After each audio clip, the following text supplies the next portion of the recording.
Boa tarde, boa noite.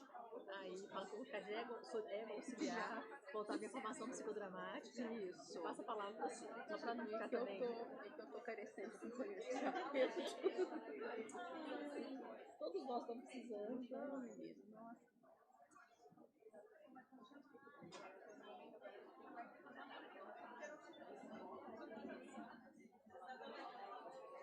Nós estamos contaníssimas. Quando você quiser começar, você fala com o personagem. Mas, não, você tem uma ali perto de você, bobagem. A Bárbara está aqui com você? Eu acho que não. Vai na outra, né? E a gente chama as pessoas. No final eu chamo, né? Posso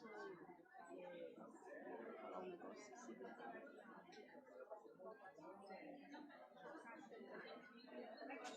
Eu vou acreditar mesmo na Flávia, ela tem razão, o povo se inscreve não vem. Mas é porque é muito específico, assim, acaba que, né, os que estão mais diretamente, porque aí aparece tem prova, tem não sei o que, então... Depois a ficha cai, lá. Tem muita gente que vai chegar ainda à tarde, vai aumentar. À tarde vai, mas à tarde eu fico mais cedo. Porque tá difícil pra você. Sim.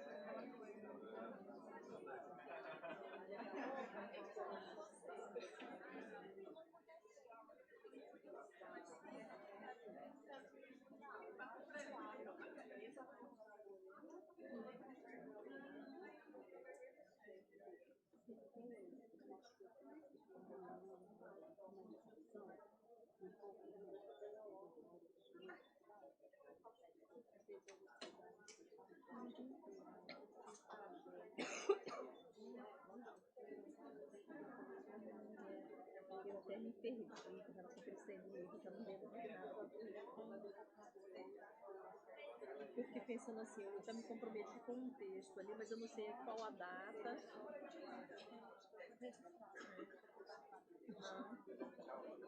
E às vezes eu imprimo, porque é o jeito que eu acho melhor até de...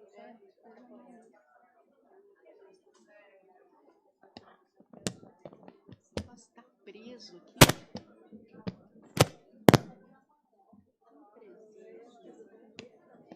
Uai, eu quero. Também, aqui, tem esse aqui, que eu acho que talvez seja melhor. Aqui, tem um solto. Não, tem um solto, pode deixar solto. Aqui acho que é melhor. Oi? Você deve estar funcionando? Eu liguei. Tá verde, tá vendo? Aqui.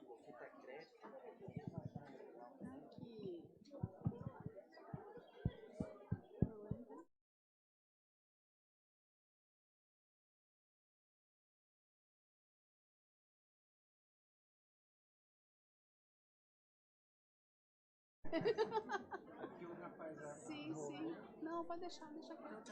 Obrigada. Tá. Bom dia? Não tá ligado. Não. Ele pode estar ligado aqui, mas não tá ligado lá. Deixa eu fazer o teste. Alô? Bom dia. Então vamos começar, né? Eu vou passar primeiro aqui a palavra para a Sônia e depois a... Bem, bom dia aí a todos e todas. Gostaria, não é, de saudar de fato, né, as amigas e os amigos do nosso GT da Ampep, a todos, né, estudantes, profissionais, também vinculados direto ou indiretamente a esse GT. Agradecer, né, os convidados que aqui virão participar conosco pela manhã, à tarde e também o dia de amanhã. Então, teremos aí pela frente uma agenda bacana, importante, de discussão, de reflexões, né, bastante pertinentes para o campo da psicologia. E dizer, né, eu acho que da nossa grande alegria, né, minha, da Pitucha, que estamos à frente, né, da coordenação do GT neste período, pela receptividade de todos, né, ao convite de estarmos aqui hoje e amanhã, desejar que tenhamos, de fato, né, momentos bastante potencializadores, né, professora Bader? E é isso. Eu vou passar para a Pitucha, porque ela, né, juntamente com as equipes aqui da PUC São Paulo, não é, o pessoal do Nexim, a quem agradeço aí enormemente o apoio, não é, coordenou toda a organização desse nosso terceiro encontro. Bom dia. Então, começamos hoje o terceiro colóquio promovido pelo GT da ANPEP, Psicologia Sócio-Histórica e o Contexto de Desigualdade Brasileira. Então, que todos e todas sejam muito bem-vindos e bem-vindas. Um colóquio se define como um espaço de conversação que possibilita diálogos democráticos e troca de experiências em torno de uma temática central que mobiliza e interessa a todos. O eixo temático do nosso colóquio são as desigualdades psicossociais. Ao utilizarmos a expressão psicossocial, buscamos romper as falsas dicotomias, pois entendemos o sujeito humano como histórico, entendemos que não é possível expatriar o sujeito da história, muito menos construirmos uma história sem sujeitos. É muito oportuna a realização desse colóquio nesses tempos sombrios, quando somos tentados a nos deixar mover e nos paralisar pelas paixões tristes. As desigualdades de classe, de gênero, de raça, etnia, de sexualidade, de geração, não são naturais e nem podem ser naturalizadas. São produções históricas que exigem de nós, de cada um de nós e de todos nós juntos, um combate diário. O colóquio é também lugar de combate, do bom combate. Eliane Brum, em sua crônica do El País, do dia 16 de maio, último, relata uma pequena história que aqui reproduzo. Diz ela: aprendi com o poeta Hélio Alves Silva.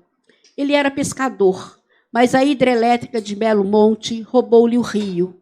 Como pesca um pescador sem rio? Hélio, o pescador sem rio, me explicou. Eu sozinho não consigo nada, mas se eu for ali e chamar mais um, vai ser eu mais um. Aí esse um chama mais um, e aí já é eu mais um, mais um. E para ter certeza de que foi bem escutado, perguntou, entendeu? A primeira semente do nosso colóquio foi lançada em Brasília, em julho de 18. E de lá para cá, com cuidado e dedicação, de um, mais muitos, a semente foi brotando. E deu alegria, deu coragem, deu esperança, e foi nos fortalecendo e fomos acendendo velas nesses tempos sombrios. O nosso colóquio se construiu assim. Um que chamou mais um, e aí mais um, e fomos construindo um comum. Hoje, aqui reunidos, somos mais. E quando cada um de nós retornar aos nossos lugares e fazeres cotidianos, seremos eu mais um e mais um. Agradecemos a todos e todas os companheiros e companheiras do nosso GT que colaboraram com os pareceres elaborados para os trabalhos inscritos, que generosamente participaram da vaquinha para o lanche. Temos um agradecimento especial para as meninas Flávia, Gláucia, Júlia, Nayara, Tainá, Ana Flávia, Michele, responsáveis pela organização cuidadosa, feita com tanta generosidade, muitas mensagens de zaps e e-mails, sempre conectadas, mas a conexão, mais que tecnológica, foi afetiva. Um agradecimento especialíssimo para a professora Bader Savaia, que acolheu o terceiro colóquio do nosso GT da ANPEP e que promoveu o encontro potente entre o nosso GT e o Nexim. Cabe registrar que o nosso GT foi fundado por ela, pela Bader, no começo dos anos 2000. Ficamos muito felizes por realizar o terceiro colóquio aqui na PUC São Paulo, território de muito afeto para muitos de nós, pois aqui nos encontramos e, mais que colegas de pós-graduação, fomos cultivando belas amizades. Desejo um bom encontro a todos, que potencialize as nossas paixões alegres. Eu queria fazer alguns pequenos avisos, né? O primeiro é que nossa programação está sendo transmitida por um link, não é? O pessoal está ali trabalhando, então quem está fora daqui da PUC está podendo acompanhar, não é? Queria avisar também que as mesas redondas, né, acontecerão sempre de manhã, hoje e amanhã. As sessões de comunicação oral, elas são simultâneas e foram organizadas em 6 grupos, não é? Porque tivemos uma inscrição bastante substantiva de trabalhos e tudo mais. E hoje, às 19 horas, nós temos o lançamento do livro, Uma Obra em Movimento, sobre a Silvia Lani, e que foi organizado pela Bader e pela Gláucia Purim. E vai ter também, no lançamento do livro, uma palestra do Marcos Vieira Silva, que é professor da Universidade Federal de São João del Rei, que foi orientando de Silvia no doutorado, com o título da Potência do Processo Grupal.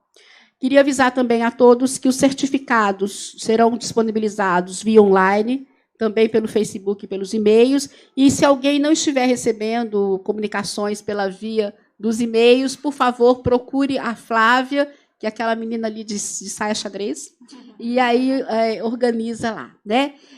Também, nas tardes, a partir das 16 horas, os banners estarão expostos no corredor aqui dessa sala aqui do 239. Não é? Então, acho que os avisos são esses. A Flávia que me deu essa listinha, se estiver faltando alguma coisa, depois ela também fala. Né?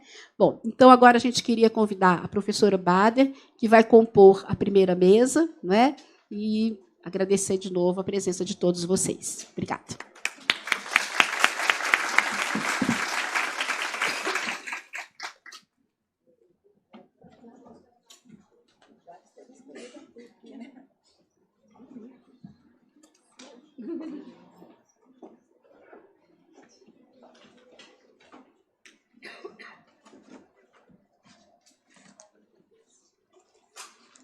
Bom dia.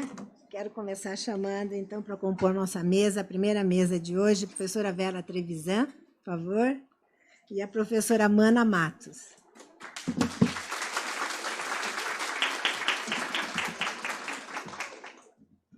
Para mexer no computador, Você quer algum? não, eu posso, só você não. Depois eu vou deixar para vocês assinarem, tá? Meia hora. Quem começa? Nós nem combinamos, né?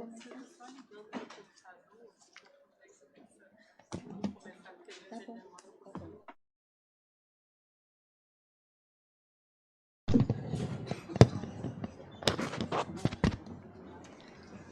Bom, já dei o bom dia novamente. Quero também, como Sônia e Pitucha falaram, dizer da nossa alegria, uma verdadeira alegria espinosista em receber esse terceiro colóquio de Psicologia Sociohistórica e o Contexto Brasileiro de Desigualdade. A alegria advinda do aumento da potência de pensar e agir em comum, como muito bem já falou a professora Marinense. Mas um pensar e agir em comum em meio às forças que nos procuram impor o obscurantismo. Nesse momento histórico, que a nossa grande preocupação em relação especialmente à universidade e à pesquisa estão sofrendo bloqueios e cerceamentos. Mas estamos aqui, isso é muito bom, essa é a alegria, estamos aqui para celebrar a potência do conhecimento da universidade, desse lugar de criação de conhecimento, um lugar plural, de liberdade, sempre de busca da diversidade, do universal, conforme o nome dela mesma disse. E essa celebração fica ainda mais potente, essa alegria fica mais potente quando eu vejo aqui rostinhos jovens, estudantes junto com professores, olho brilhando, o que nos dá assim, mais um entusiasmo e a certeza de que essa paixão nossa que gerou o núcleo, que faz com que a gente já esteja no terceiro, vamos ter o quarto encontro, que não deixarão esse desejo da luta contra a desigualdade esmorecer. Então, de novo, agradeço muito a Pitucha, a Sônia, o grupo da Ampep, por ter escolhido a PUC nesse momento, porque foi aqui que ele foi gestado, como foi dito, e a gente fazendo todo o esforço para que ele continue iluminando caminhos de liberdade e emancipação. Os agradecimentos já foram feitos, e eu queria agradecer aos maravilhosos componentes do Nexim e até do Internúcleo. Flávia, Glaucia, já foi dito, Nayara, Bia, Elisa, Marcos e Alain, minha pós-doc também, Elaine, que também já acabou participando, e o Ercílio, que é de outro núcleo. A gente brinca muito aqui, nós não podemos ficar fechados nos nossos núcleos. A tendência é essa, cada núcleo ficar fechado em si mesmo, e a gente sempre batalhando para criar ações internúcleos. Isso foi mesmo uma ajuda internúcleo que elas pegaram, e aí esse chá vocês vão experimentar como é maravilhoso. Bem, a nossa mesa, a inserção social da pós-graduação em psicologia na conjuntura das desigualdades, eu acho que falando do início do GT, da criação do GT em 2002, que ele começou aqui, a gente já quase inicia essa discussão. Nós temos a mesa, compondo nossa mesa, a professora Vera Trevisan, da PUC de Campinas, nossa já companheira, partilhamos a paixão por Vygotsky e complementamos nossas discussões e pesquisas, ela trazendo questões da educação e a gente trazendo questões mais de políticas públicas. E, à minha direita, a professora Mana, professora do Instituto de Psicologia da UERJ, coordenadora do Degenera, né, que pronuncia? Núcleo de Pesquisa e Desconstrução de Gênero. Você já suas obras já estão bastante conhecidas e bastante estudado, orientando essa questão de desigualdade, que depois a gente vai debater entre nós. Combinamos que nós passaríamos eu vou falar um pouquinho, depois começa a professora Vera e depois a professora Mana. Eu vou começar falando do nosso programa de psicologia da PUC, onde o GT foi gestado e criado justamente com a intenção de inserir a questão da desigualdade como objeto de estudo da psicologia social, sob a regência de Silvia, o que significava, à época, defender a ideia e comprovar por meio de pesquisas e reflexões teóricas que temas como pobreza, desigualdade, movimentos sociais são objetos de estudo da psicologia social, não como variáveis que afetam o comportamento. Há variáveis independentes que afetam o comportamento, o inconsciente, as narrativas, mas como fenômeno psicossocial, e no qual nós podíamos intervir e conhecer plenamente, como psicólogos, não como assistentes sociais, nem como sociólogos. Isso exigia mudanças epistemológicas, primeiro para superar as dicotomias clássicas da psicologia, dicotomias entre subjetividade, objetividade, singular, coletivo, homem, sociedade, teoria e prática, em busca de uma filosofia da praxis entendida não como uma proposta teórica que vai justificar o mundo, explicar a desigualdade, mas como uma necessidade prática de transformação do mundo. Então, aí está uma mudança radical que a Silvia entrou em cheio junto com outros companheiros daquele momento histórico dos anos 70, Paulo Freire, na área da educação, Martim Baró, na Nicarágua. Ela vinha com essa proposta de que era um movimento que já havia começado na França, com o movimento antimanicomial, de que nós precisávamos de categorias, teorias que se libertassem do eurocentrismo, capaz de conhecer a nossa realidade e propor soluções para a nossa realidade, e não para uma realidade outra, onde ela era gestada e ela tinha legitimidade de conhecimento. Nós tínhamos, se a gente pegar a história da psicologia social, desde Le Bon, ele é o primeiro considerado um psicólogo social, McDougall, Ross, que mesmo divergindo quanto a qual é o que vem primeiro, o psiquismo ou a sociedade, mesmo nessas divergências, sempre toda a teoria deles convergiam para a ação política adaptadora. Essa é a função da psicologia, manter a ordem e a adaptação social. Para isso que ela foi criada. E o predomínio da ontologia hobbesiana, que vai do homem que é mais, não violento, mas é egoísta, que quer tudo para si e que precisa ser controlado por um Estado forte. Essa é a base ontológica da psicologia, da psicanálise, de várias teorias da psicologia. E isso acaba influenciando essa concepção ontológica na concepção de desigualdade. E o que deve a psicologia promover em relação a ela. A psicologia trabalha com o louco, com o neurótico, portanto, ela trabalha, na verdade, com o subjetivo, que é aquilo que não se deixa prender. É difícil, se tenta, mas ela é abstrata, ela não se põe numa prisão, não se amarra com camisa de força, então ela é amedronta. Por isso que a psicologia ela acaba ficando nesse lugar, eu acredito, porque ela trabalha com aquilo que pode prejudicar a ordem social e que é fundamental para manter a ordem social. Para se contrapor a esse paradigma, segundo Silvia, era preciso muita pesquisa. Ela era um mantra da Silvia. É pesquisa, daí também o estímulo de entrar para a Ampep, que é o lugar que dá visibilidade às pesquisas da psicologia social.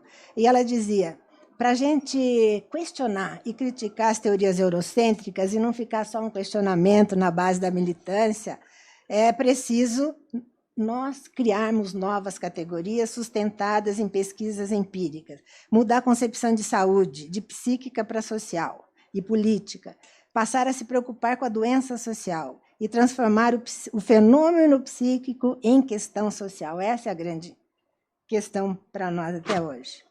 Mas sabendo que isso pode gerar o risco, o que estava acontecendo, de fortalecer a psicologização do fenômeno social. Então, como a psicologia tratar dessas questões sem o reducionismo sociológico e sem o reducionismo psicológico? Qualquer acontecimento social é uma problemática psíquica e qualquer problemática psíquica é uma questão social, dizia a Silvia. Inclusive, não só o nosso GT, mas o programa de psicologia social foi criado com essa intenção. E ela deixa isso muito claro. Tanto é na escolha que ela faz dos professores. Veio para cá um sociólogo, Salvador Sandoval, e de diferentes teorias, mais de esquerda, mais de direita, mais críticos, mais clássicos, Sueli Ronick, Silvia Lani, e nós tínhamos muito debate com a sociologia, que era Ottaviani, Florestan Fernandes, que acabavam vindo dar aula para cá. E eu fui buscando, agora que eu estou fazendo alguns estudos sobre a Silvia, de novo, continuando, até para esse livro dela, não havia tentado para isso, ela já citava o Fanon.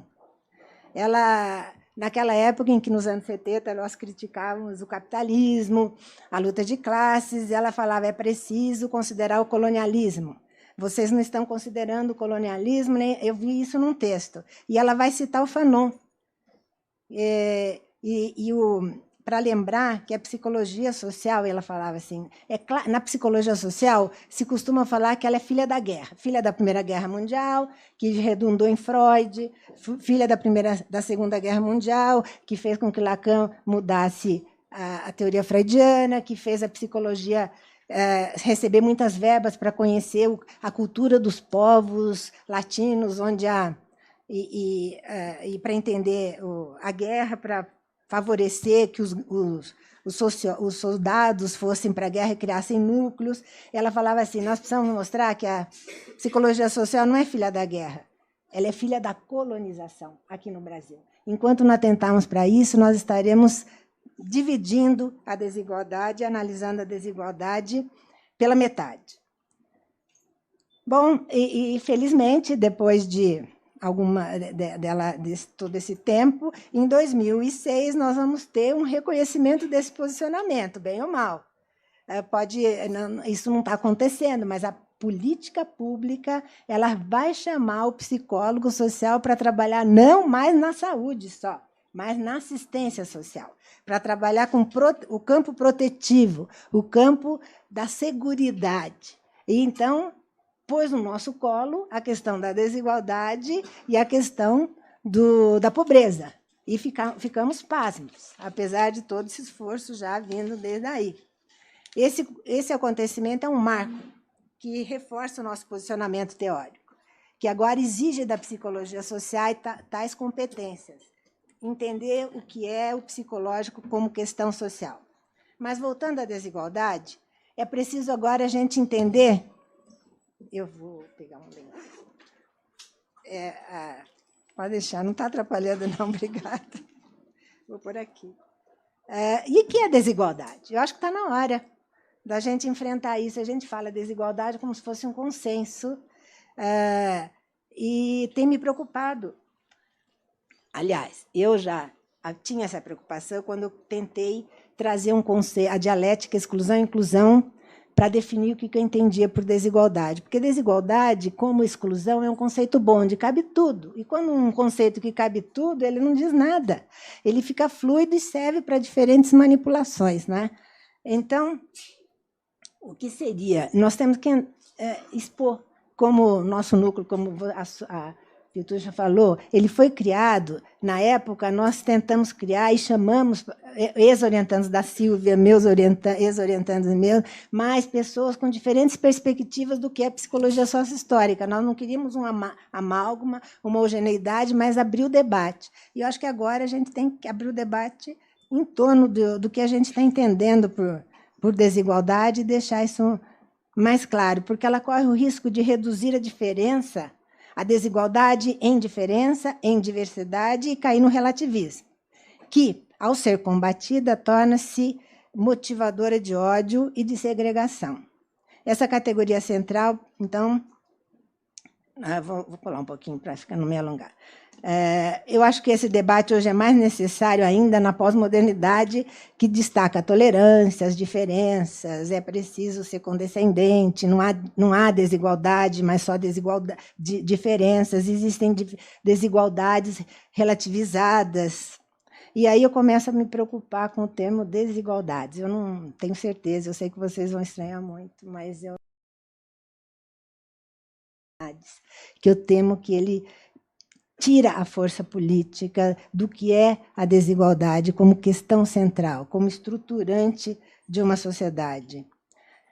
Eu acho que demos avanços em falar interseccionalidade, consubstancialidade, que eu prefiro, mas eu acho que ainda nós precisamos pensar com cuidado, porque, dependendo da nossa concepção, vai ser as formas como nós estamos legitimando de ação em relação a ela. Temos duas grandes teorias na sociologia, a funcionalista e a marxista. A funcionalista é que explica a desigualdade porque a sociedade tem diferentes exigências, ela tem necessidades, cada necessidade precisa ser satisfeita e umas necessidades são mais importantes que a outra. Então, as pessoas que suprem as necessidades mais importantes têm direito a ganhar mais, como o cérebro, que tem direito a ganhar mais sangue do que o dedinho do pé, porque ele não tem uma função tão importante. É assim que o funcionalismo biologicista explica, e nas suas nuances, eu exagerei, claro. E tem a visão marxista.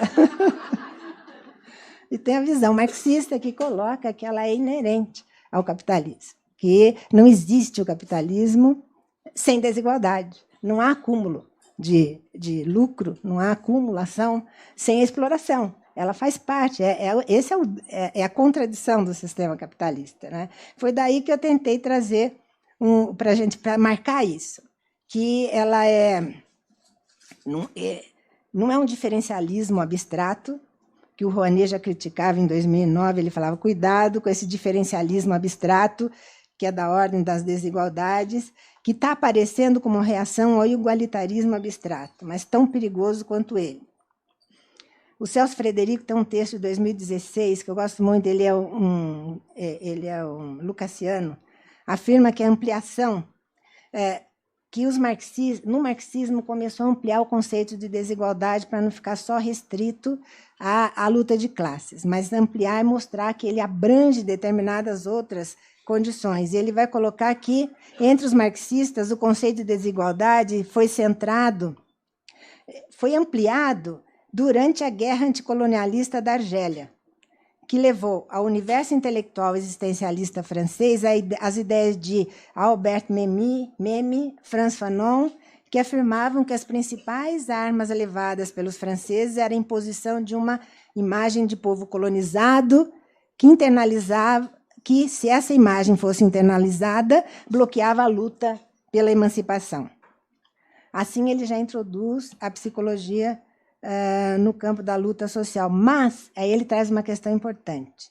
Ele critica essa absorção pelos existencialistas franceses, porque eles vão mediar pela questão, vamos ver se eu consigo explicar bem, a dialética senhor-escravo do Hegel. Eles eram, naquele momento, se fazia crítica na França ao marxismo, a toda a repercussão política da Rússia, da China, que eles não compactuavam, mas não perdem a perspectiva de esquerda e vão para o hegelianismo. E eles, principalmente esse grupo, pega a questão da dialética senhor-escravo e transforma em binarismo senhor-escravo.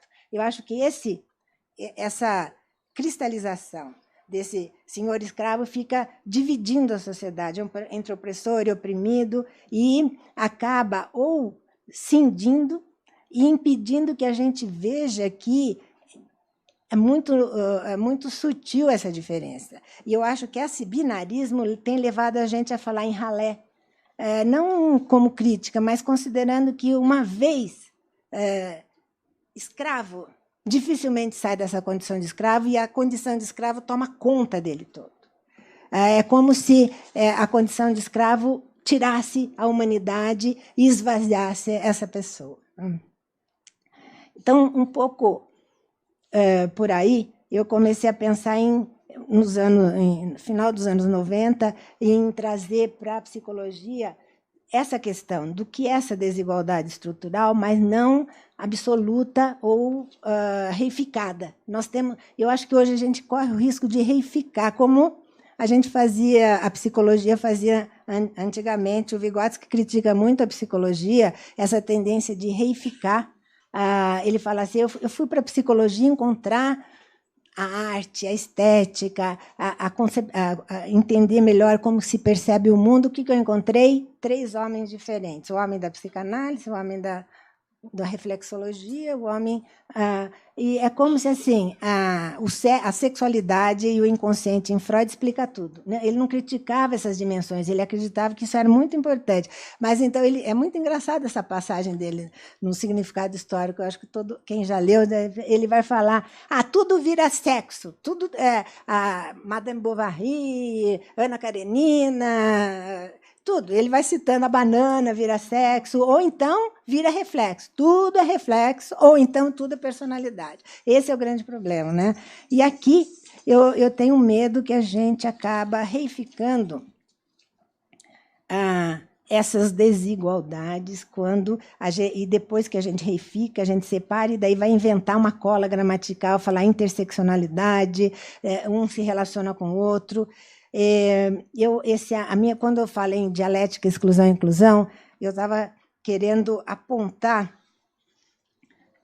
a aporia fundamental da sociedade, que é a contradição entre ela necessita da pobreza, mas ela é intolerante a ela. Ela não quer dar os direitos, os benefícios a ela. Ela necessita, não há exclusão absoluta. Há o quê? E eu defendia, pegando uma ideia do José de Souza Martins, que há a inclusão perversa. E essa inclusão perversa, ela é que marca a desigualdade social. E, na época, tinha muito esse debate, quem vai ganhar Bolsa Família? A gente era chamado para... Qual é o limite da pobreza? Era quantitativo. Eu falava, mas é tão... fluido isso, quem ganha 1 centavo a mais do que o outro já está nesse nível, não está no outro. Como que a psicologia social pode trabalhar essa questão? É preciso, então, trazer para entender a desigualdade a forma como ela é vivida, como ela é experimentada, como ela é vivida como necessidade do eu, como ela é vivida como emoções.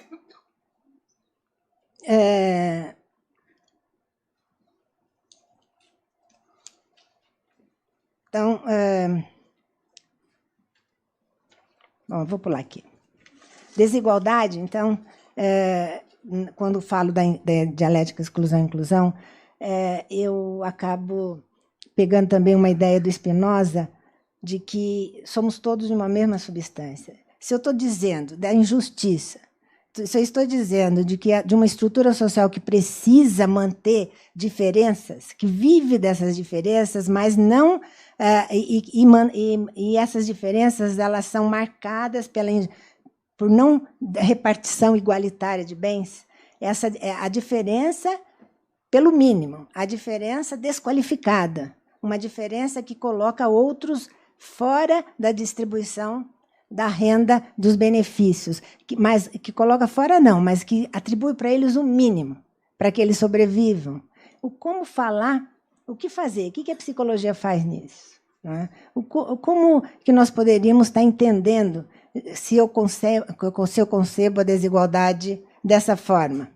Ela é da ordem da distribuição, de apropriação de riqueza, desigual, distribuição desigual de poder, de justiça, mas ela é vivida pelos sujeitos?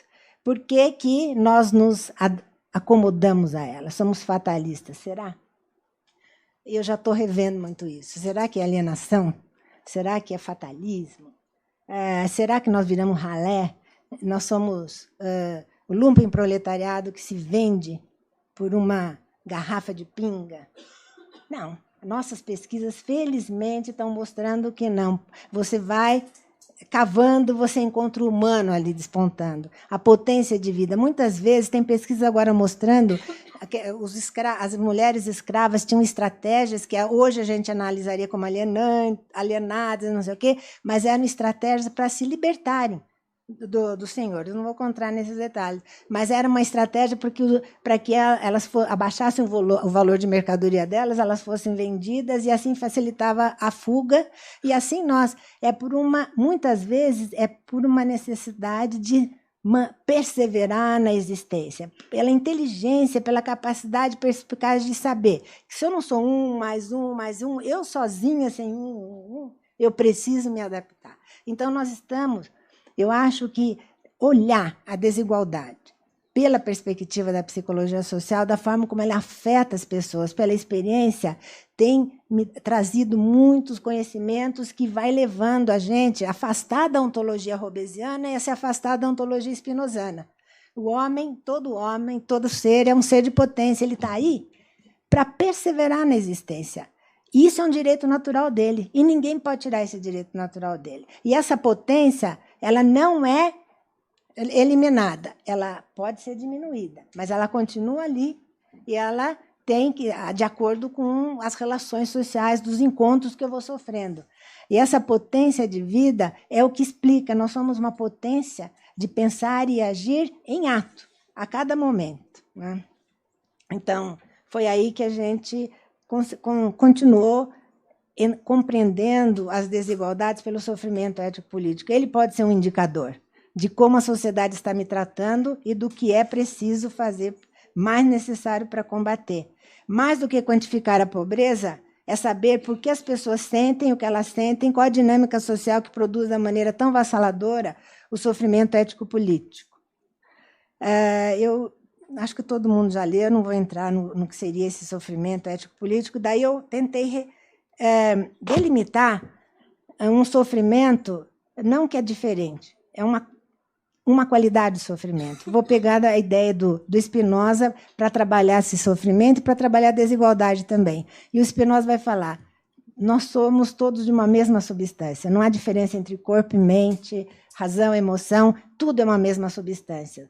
Mas o que existe são modos derivados dessa substância. E esses modos derivados vão ter especificidades. E eu acho que essa explicação para a desigualdade cai muito bem. E a desigualdade social ela marca a sociedade capitalista de um jeito, mas ela marca a sociedade colonialista de outro jeito. E aí você pode perceber que essa contradição que sustenta uma sociedade de precisar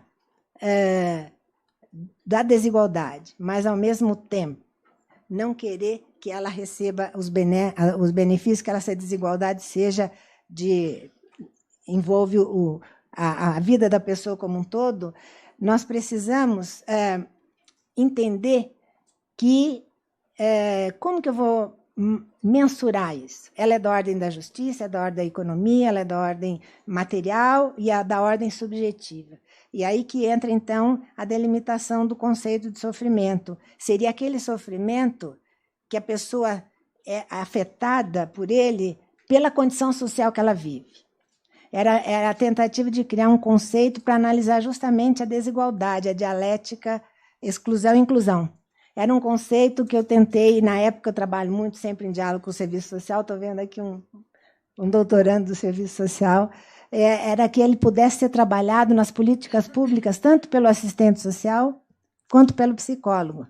É o sofrimento que revela a forma como eu sou tratada pela desigualdade social, o meu lugar, o que aquilo me produz de perversidade e sofrimento. Não vou entrar agora, não. Tem revelado muitas coisas, uma delas é que é necessário esse comum.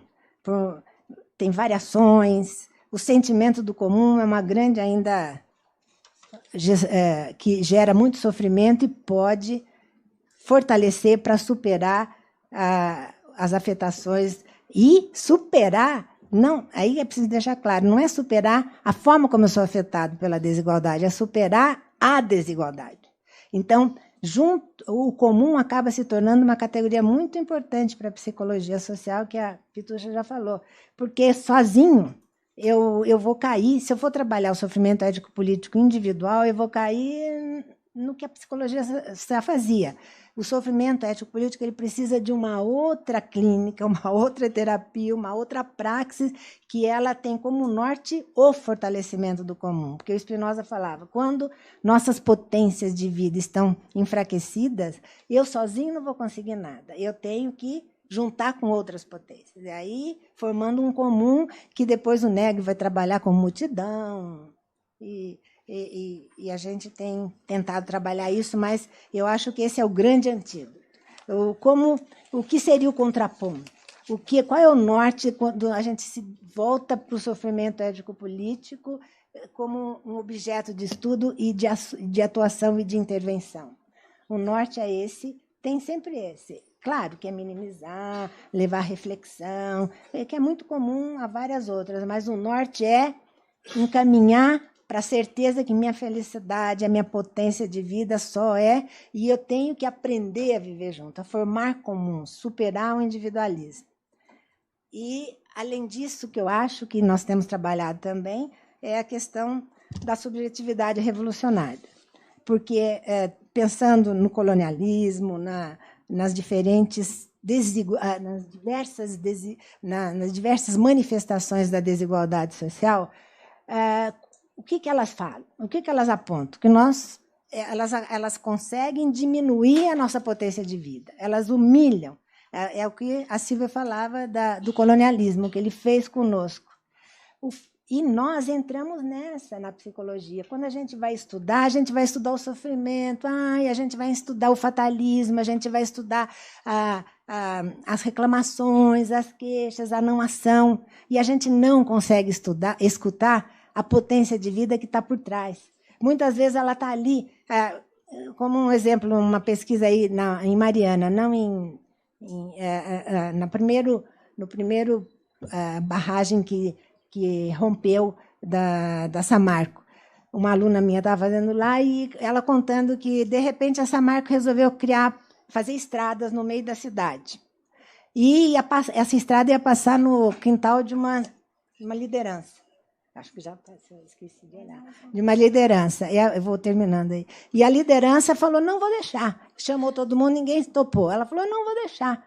Sentou na frente das máquinas, começou a berrar, puxava o motorista e conseguiu. Depois, daí juntou mais gente, ela conseguiu, não passou. Só que logo em seguida, a Vale, muito atenciosa com a saúde da população, mandou uma ambulância buscar a pessoa e levou para um posto, e ela foi diagnosticada de descontrole emocional por estresse. E daí deram um barbitúrico para ela tomar. Então, vocês vejam, é a potência de vida. A potência de vida se manifestando, e ela aparece como? Porque ela é desconstrutora, ela aparece como doença, etc. Né? Então, o que nós estamos precisando agora também é pensar numa substituir a nossa subjetividade assujeitada, o nosso sujeito assujeitado, por uma subjetividade revolucionária. Essa desculpem a palavra, não vão gostar, é a essência do humano.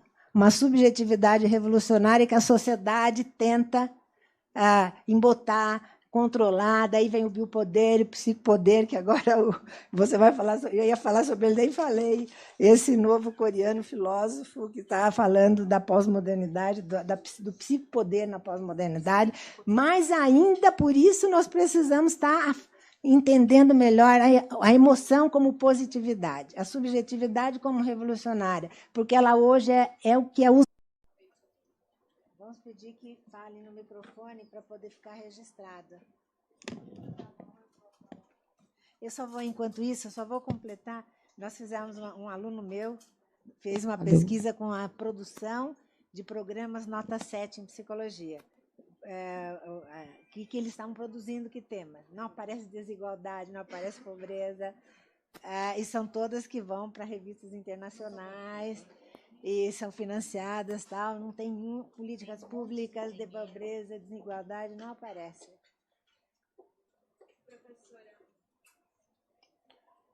Bom dia, meu nome é Edir, sou de Santo André. Parabéns pelas exposições. O que me intrigou e a minha pergunta, a minha consideração vai para a professora Bader, que fala de descolonização, que é uma coisa bastante interessante. Porque a descolonização ela envolve o confronto de uma colônia, ela envolve o confronto de civilizações, de modelo de civilização, e não uma questão dentro de modelo de gestão, sistema econômico dentro de uma civilização. Nós temos a nossa, que é judaico-abrã, o pessoal chama de cristã, mas é judaico-abrã, que tem seus valores e que se impõe em outros lugares do planeta. Eu vou citar um exemplo de um livro do Vargas Llosa, que chama O Sonho do Celta, que é um fato verídico de final do século retrasado e o começo desse. É o cara que esteve no Congo vivenciando a exploração desumana, a ferocidade no Congo por uma empresa de seringalista e promove uma companhia na Europa, consegue desmontar pelo menos essa empresa, não a exploração. Depois vem para a Amazônia, aqui no Peru, e acaba sofrendo a mesma coisa, né, em 2 processos de colonização. Irlandês o cara, tá? Sonho do Celta. Aí ele percebe que aquilo que ele viu no Congo, que aquilo que ele viu na Amazônia, estava acontecendo na Irlanda, só depois que ele passou por isso.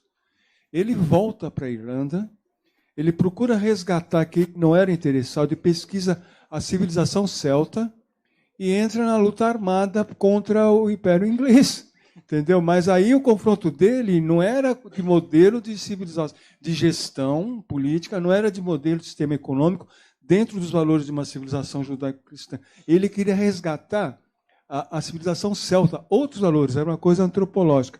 Isso traz para uma luta nossa, que é muito parecida na América do Sul, que a gente está falando muito sobre uma psicologia descolonizada, inclusive para se relacionar com outros universos, que as populações originárias. Aqui, como é que seria, esse é o nosso dilema, como é que seria essa psicologia descolonizada se nós temos essa formação, né? Inevitavelmente nós vimos dessa formação. Como é que a gente poderia pensar uma psicologia descolonizada? Então, isso que eu disse, não é novidade.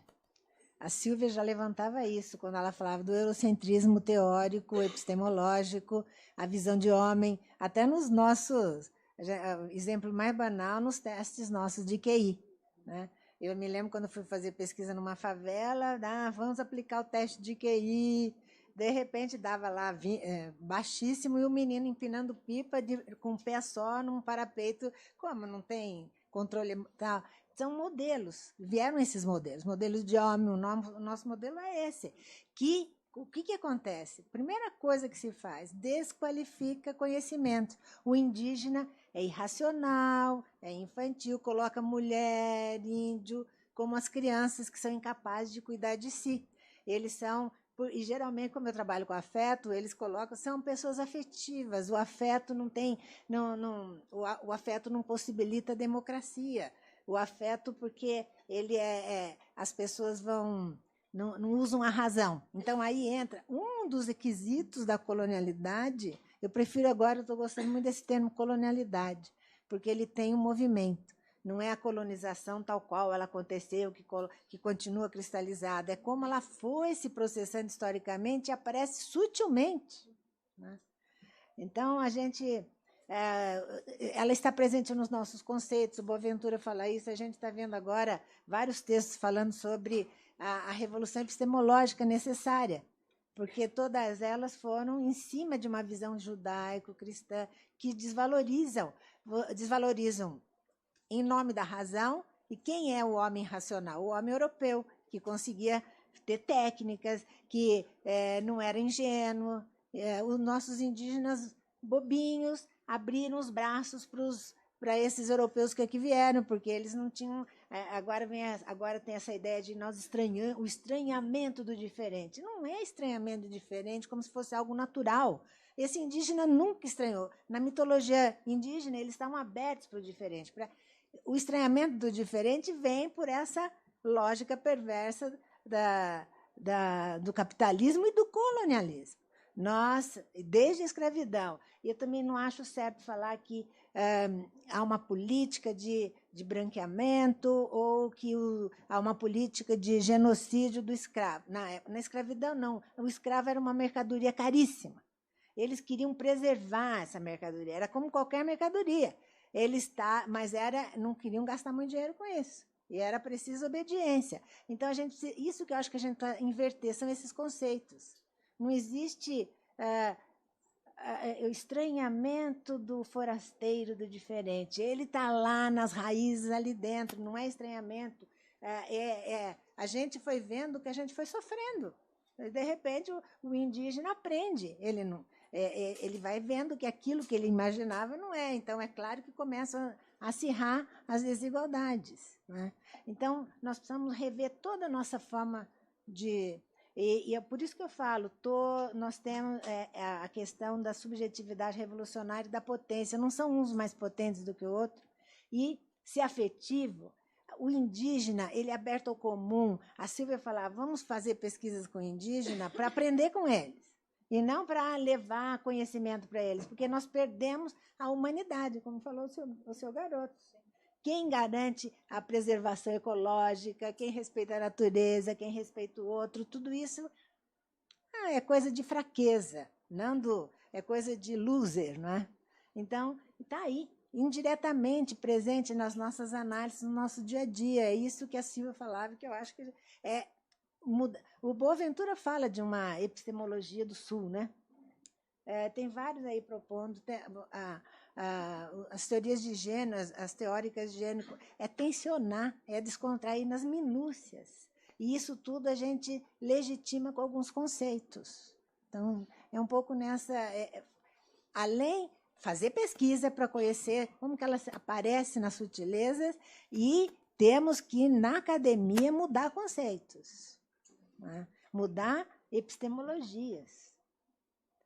O homem egoísta, robesiano, eu acho que mantém o eurocentrismo e a colonialização. Né? Então, revirar, mas revirar em cima do que elas estão fazendo. Vocês estão fazendo pesquisa para conhecer. Veja esse menino, que visão clara que ele tem do que está acontecendo. Né? E a gente continua rotulando como não consegue aprender. O Vygotsky, mesmo sendo russo, alguns o criticam que ele era eurocêntrico, porque ele fala em povos primitivos. Ele veio derrubar essa ideia de desenvolvimento. Para ele, não existe... E eu acho isso também interessante, porque a gente cai no higienismo, às vezes, sem perceber. Nossa subjetividade é determinada socialmente. Então, nossa desigualdade, nós ficamos ali atrelados. E parece que virou um destino. E que não é. Ele foi mostrar que lá na Sibéria, foi mostrar para a Revolução Russa que aquelas pessoas na Sibéria analfabetas, se elas tivessem uma zona de desenvolvimento proximal, se elas fossem tratadas, tivessem as mesmas condições, em uma semana eles superariam a desigualdade, o desenvolvimento delas seria igualzinho. A outra coisa que eu acho que às vezes a gente, sem perceber, mesmo na sócio-histórica, de enfatizar que o contexto social, que as determinações sociais, elas que nos conformam a nossa subjetividade, mas não conformam cristalizadas. Como falou o Ciampa, nós continuamos... E o Spinoza fala, a todo momento nós vamos nos amoldando aos encontros e não perdemos a subjetividade revolucionária, senão vira o higienismo de novo. Não, olha, o higienismo considerava os danos que a pobreza fazia nas pessoas. Eles nunca negaram. Mas como que eles tratavam? Tiram os filhos desses trabalhadores que já estão viciados, que já estão enlouquecidos e não têm mais condições de voltarem a ser humanos. Então, vamos tirar os filhos deles, vamos isolá-los. Essa que era a proposta eugenista que muitos psicólogos entraram. Né? Um pouco isso.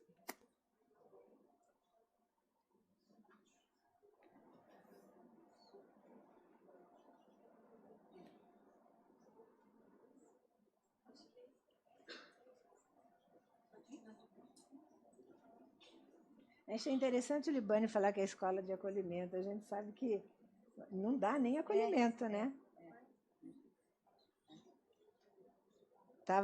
Eu acho que vem nisso que eu ouvi alguém falar da pedagogia, que a escola é afetividade de lambida.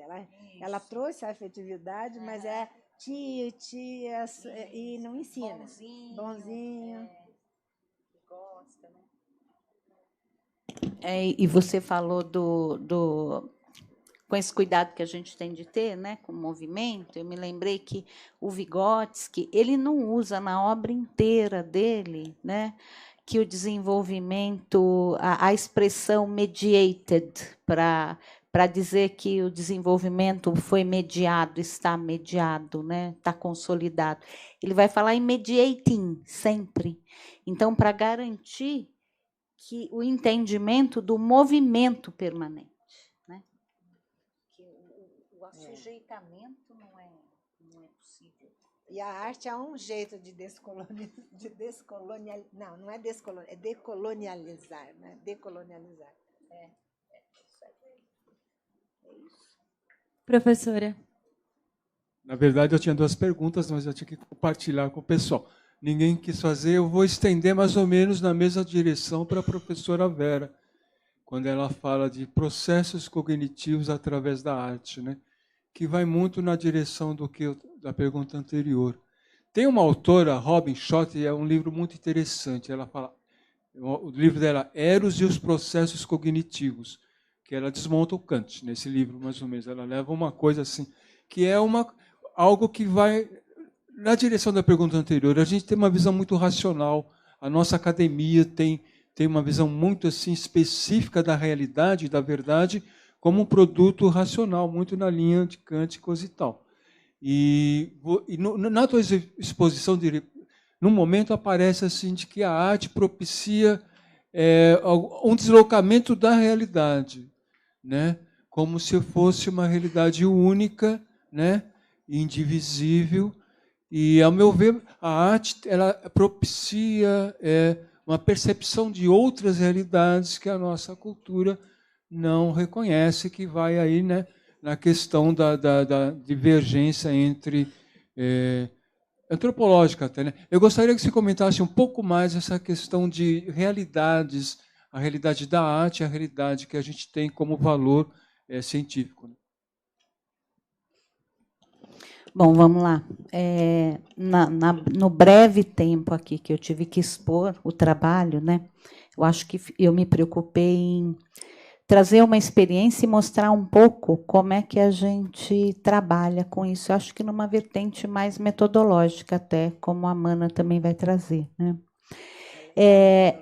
Nós não trabalhamos com a arte em si, nós trabalhamos com psicologia da arte. O nosso interesse é no potencial da arte para promover a expressão de emoções, significações. Então, eu não falo em processos cognitivos, mas em processos imaginativos. E a arte ela é potente na promoção da imaginação pelas características com que ela é construída, com que ela é feita. Muito do nosso trabalho se sustenta no livro Psicologia da Arte do Vygotsky, relido, reinterpretado e refletido muitas vezes, somada a outros autores da arte, da filosofia da arte, da história da arte, da semiótica e assim sucessivamente. Então, é bem complexo, né? Eu até posso te indicar aí a leitura de um artigo em que nós tentamos colocar os fundamentos da psicologia da arte, né, para a intervenção.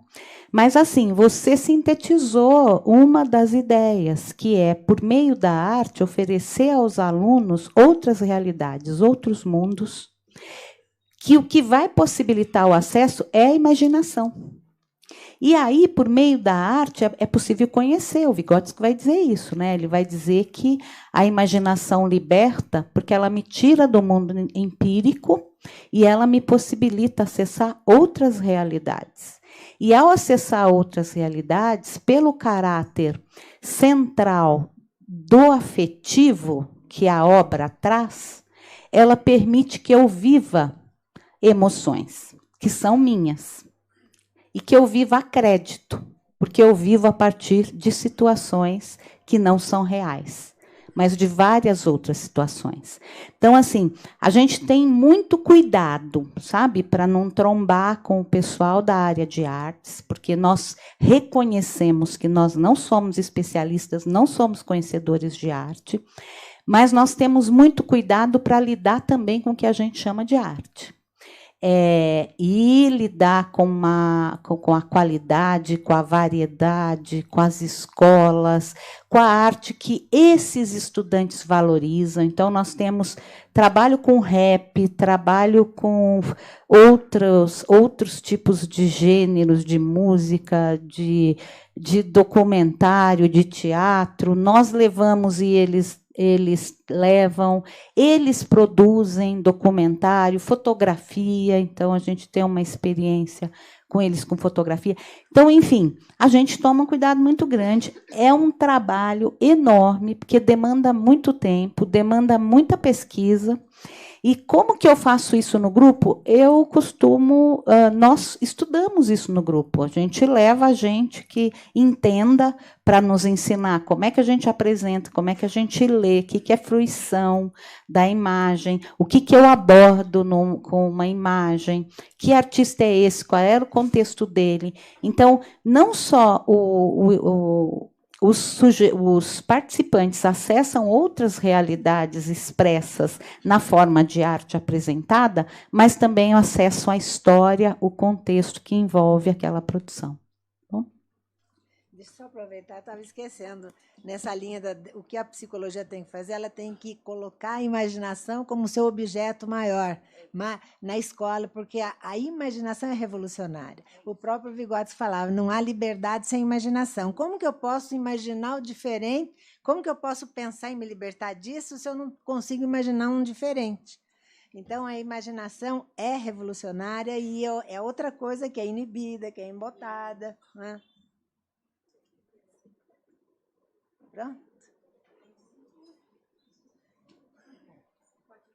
Então, estamos terminando. A gente sai agora para um almoço e retorna que horas, Flávio? Quer falar da atividade da tarde? Isso, retornamos às 14. Podem ir direto para a sala. Quem for apresentar trabalho pode ir direto para a sua sala, que o coordenador e o monitor estarão aguardando lá. Como a gente falou, tem equipamento audiovisual para quem precisar usar. E agradecendo novamente a BAN, as pessoas. Sim. Conforme a programação, então a gente vai. Sim. Conforme a programação, a gente vai das 2 às 4. Das 2. Isso, Leia, me dê aqui. Não dá para decorar tudo. Enquanto isso, eu quero aproveitar para agradecer novamente. Muito obrigada. Vocês abrilhantaram. Foi muito bom. Então, assim, a gente pede para que todos estejam às 14 horas nas suas salas. Tem sala aqui do 2º andar, tem sala lá no 5º andar e tem um auditório 100A. Às 14h15 começamos as sessões temáticas.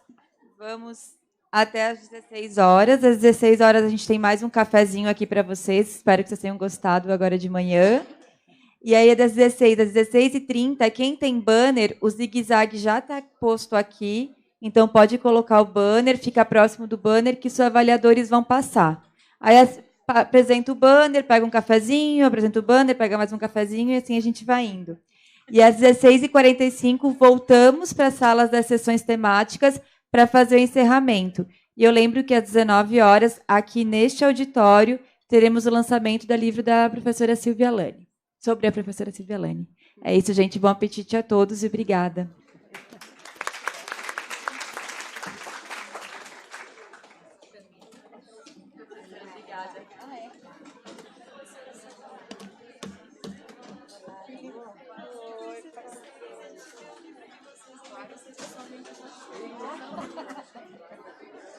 A referência